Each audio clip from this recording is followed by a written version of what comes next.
Maniac, apa kabar? Dari Sabang sampai Merauke, dari yang muda sampai yang tua. Oi, Dadi Wong, nek ngomong aja duwur-duwur. Mbok cocotmu ke sampluk pesawat. Salam satu rasa, itu kiwir.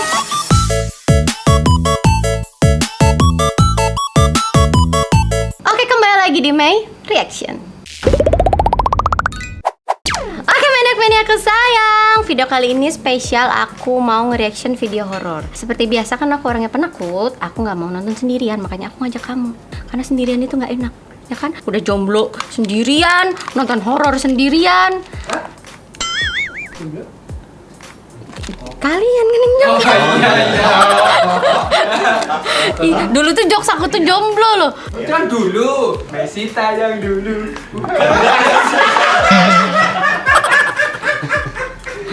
Ya kalau dulu tuh kayak kalau orang tuh stand up comedian selalu bawain materi kan kayak jomblo itu doang gitu. Kayak sekarang tuh Ya dulu kan stand up comedy, sekarang stand with you.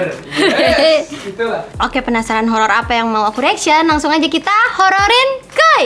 Jadi gue mau ceritain suatu kejadian di satu keluarga pada Iya. tahun 2000. Keluarga ini tuh ada bapak, ibu, sama 2 anak perempuan. Anak perempuannya ini tuh kembar. Mereka semua ini tuh orang Jakarta, tinggalnya juga di Jakarta. Oke. Nah pas menjelang lebaran, mereka berempat mudik ke rumah omanya di Jogja. Oke, pindah ke Biasanya Jogja. setiap tahun mereka tuh kalau mudik naik mobil. Jadi tahun ini tuh juga naik mobil akhirnya. Selama perjalanan, anak-anaknya, namanya Hana sama Hani, Hana sama Hani. mereka tuh seneng banget karena mau ketemu sama sepupu-sepupu mereka yang seumuran di sana. Soalnya ada lumayan banyak banget yang seumuran. Oke. Tapi Muibi, nasib tuh berkata lain. Mereka berempat kecelakaan tunggal di tol. Oh my god. Anjrit. Tapi semuanya selamat kecuali Hani. Hani meninggal. Hani meninggal, Mui. Aduh. Di situ mereka sekeluarga langsung dibawa ke rumah sakit dan gak jadi ke Jogja. Mereka balik ke Jakarta buat pemakaman Hani. Mereka semua tuh kaget, apalagi Hana. Dia yang paling terpukul ngeliat kembarannya sendiri tuh meninggal. Akhirnya seminggu setelah Hani meninggal, mereka semua tuh berusaha lebih kuat lagi buat Oke. bisa nerima kepergiannya si Hani. Sebenarnya Hana tuh belum paham-paham banget juga sama arti meninggal. Dia cuma mikir kalau Hani itu tuh lagi pergi jauh aja. Oke. Karena setiap malam Hana tidur di kamar mereka berdua. Hana selalu ngerasa kesepian ngeliat tempat tidur Hani yang kosong. Oke. Jadi sebelum tidur, Hana tuh selalu berdoa biar Hani tuh cepet pulang. Akhirnya Hana coba tidur abis berdoa. Pas Hana lagi merem, Hana tuh dengar dari belakangnya dia ada suara hordeng dibuka tutup gitu kayak lagi dimainin. Oke. Karena dia lagi tidur ngebelakangin jendela, jadi Hana tuh nggak bisa lihat kan itu tuh apa. Hana di situ nyoba ngediemin doang, tapi lama-lama tuh ada suara. Dia denger ada suara yang manggil dia, Hana. Dan itu suaranya tuh Hani banget. Refleks lah Hana langsung nengok ke belakang, tapi nggak ada apa-apa. Akhirnya Hana lanjut tidur sambil merem. Dia tuh juga kepikiran apa iya itu beneran Lanjut. Hana lanjut tidur sambil merem. Ikut tidur merem. Hani. Cuma gak lama Hana tuh ketiduran. Terus besok paginya Hana nanya ke bapak ibunya. Dia cerita kalau semalam tuh ada suara Hani manggil dia. Iya. Tapi ya bapak ibunya gak percaya. Dia bilang kalau itu tuh cuma efek dari Hana tuh terlalu kangen sama Hani doang. Iya. Jadi ngedenger suara Hani lah gak sengaja. Denger itu ya Hana percaya sama orang tuanya. Nah kebetulan itu tuh hari Sabtu. Keluarganya Hana tuh rencananya mau pergi ke mall. Karena mereka masih ngerasa sedih dan berduka kehilangan Hani. Niat bapak ibunya juga biar Hana tuh bisa ngelupain pelan-pelan kesedihannya. Iya. Jadi bikin seneng lah ya anaknya. Iya bener Bi. Walaupun emang si Hana ini tuh belum ngerti-ngerti banget, tapi tuh yang berusaha lah mereka. Akhirnya mereka berangkat ke salah satu mall di Jakarta Barat. Pas udah sampai, mereka makan dulu. Terus lanjut nonton bioskop film anak-anak yang disukain sama Hana. Oke. Selesai nonton jam 4 sore, Hana bilang mau ke toilet. Jalanlah Hana ke toilet bioskop sendirian. Iya. Pas Hana lagi antri mau pipis, Hana tuh ngeliat Bi Mui, jelas banget ada Hani keluar dari salah satu bilik toilet itu. Sambil jalan cepet keluar toilet. Pokoknya kayak nggak mau ngeliat ke Hana. Kali ini Hana tuh yakin banget kalau itu tuh beneran Hani.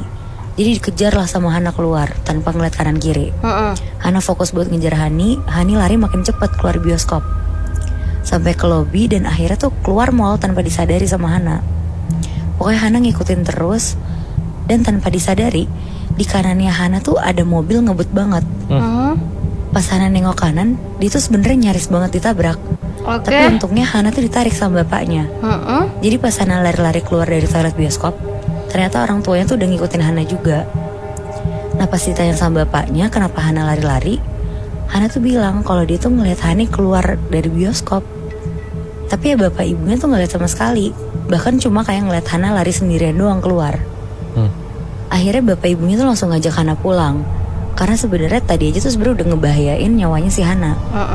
Hana tuh nyaris banget ketabrak mobil yang lewat. Kalau aja bapaknya gak cepet-cepet narik. Mungkin Hana juga udah bisa aja kayak Hani kan.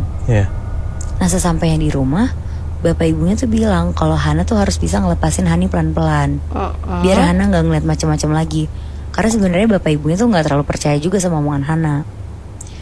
Tapi mereka tuh lebih ke kasihan ngeliat Hana sampai bisa halu kayak gitu. Terus karena udah malam, Hana nurut dan langsung disuruh mandi. Abis itu langsung siap-siap mau tidur. Pas Hana mau tidur, Moebi, lagi-lagi ada kejadian suara hordeng dibuka tutup lagi. Tapi karena Hana udah gak mau ngeliat macem-macem dan gak mau mikirin si Hani lagi, Hana tuh berusaha buat merem. Dia pengen tidur dan gak mau denger apa-apa lagi. Dia tuh sebenarnya takut di situ, tapi dia berusaha maksain buat tidur. Tapi semakin didiemin, suara hordengnya tuh makin ganggu. Kenapa maininnya dan gordeng bahkan sih? sekarang tuh ada suara jendela kebuka. Jadi ada angin masuk juga. Mau gak mau, Hana tuh bangun kan dari tempat tidur. Terus dia jalan ke jendela buat nutup jendela. Di situ Hana sambil mikir untuk mau pindah tidur ke kamar orang tuanya. Tapi pas Hana lagi mau nutup jendela, tutupan jendela tuh dari atas ke bawah gitu loh nutupnya. Kebayang gak? Nah, pas Hana lagi megang yang atas buat dikebawahin, Hana tuh ngeliat ada tangan nyangkut di jendelanya dari luar. Jadi kayak gelantungan gitu tangannya. Kayak tangannya ngenahan si jendela itu gitu. Enggak nahan, jadi kayak ada tangan ngegantung di jendela luarnya. Nah pas Hana berusaha lihat ke bawah ada apa, Hana tuh ngeliat ada Hani lagi senyum sambil ngomong Hana. Dengan wujud terakhir kali Hana ngeliat Hani pas kecelakaan. Shit. Mukanya tuh udah hancur gitu Moebi. Karena dia takut banget ngeliat kembarannya begitu, Hana di situ langsung lari kenceng banget ke kamar bapak ibunya. Dia nggak mau tidur di sana lagi dan ketika dicek bapaknya, di jendela itu beneran nggak ada siapa-siapa lagi. Tapi kebuka emang? Kebuka, bener.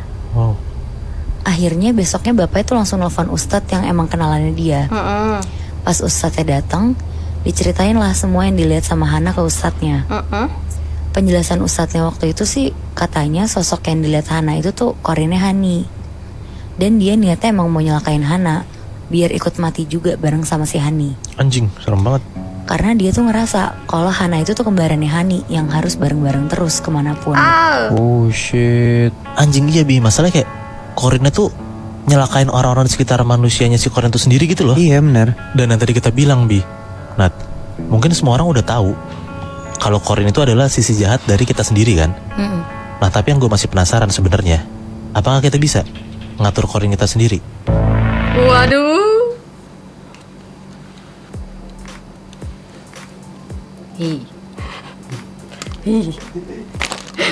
Gimana menurut kalian ceritanya? Serem sih, kalau aku tuh lebih kayak serem kalau ngedenger cerita kayak seolah-olah itu tuh cerita nyata. Ini kayak bisa dibilang kan cara dia nyeritain terus alur ceritanya kayak cerita nyata gitu kan. Tapi buat aku Nyata itu. nyata atau enggak tuh hanya Allah yang tahu, Jam. Tapi kemungkinan ini cerita nyatanya iya. Kayak tingkat takut orang tuh kan beda-beda ya. Kalian tahu dong. Nah, kayaknya ini tuh kayak belum serem gitu. Cuman karena Nizam nih kan orangnya penakut banget. Jadi misalnya aku ngumpulin nih video-video horor tuh sampai banyak banget gitu kan. Dia susun kan dan nggak pernah ditonton dong. Nah, ini tuh dia mau loh.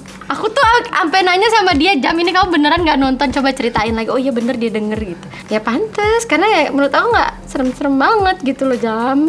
Ya itu karena jadi kan berani. Nah, tapi karena aku suka cerita-cerita yang kayak gini nih, kayak real-real kayak gini, kamu kalau misalnya punya cerita, kamu email deh ke sini. Atau mau ceritain di kolom komentar juga boleh. Nanti aku bacain ceritanya yang paling serem. Oke? Oke, Hani. Bagian mana sih yang paling serem menurut kamu, Jam? Yang pas terakhir ada tangan di jendela itu. Ada tangan di jendela, terus kayak kamu harus mati bersamaku gitu. Itu serem ya? Iya, itu serem sih. Iya, sumpah mah kalau Mas Ita nih lihat ada tiba-tiba ada tangan di jendela, takut? Enggak. Gak takut? Anjing berani banget. Aku tuh pernah ngalamin yang lebih serem. Kamu pernah nggak diajak masuk ke rumah tapi nggak dibukain pintu? Tapi ini bukan perkara tentang rumah. Apa?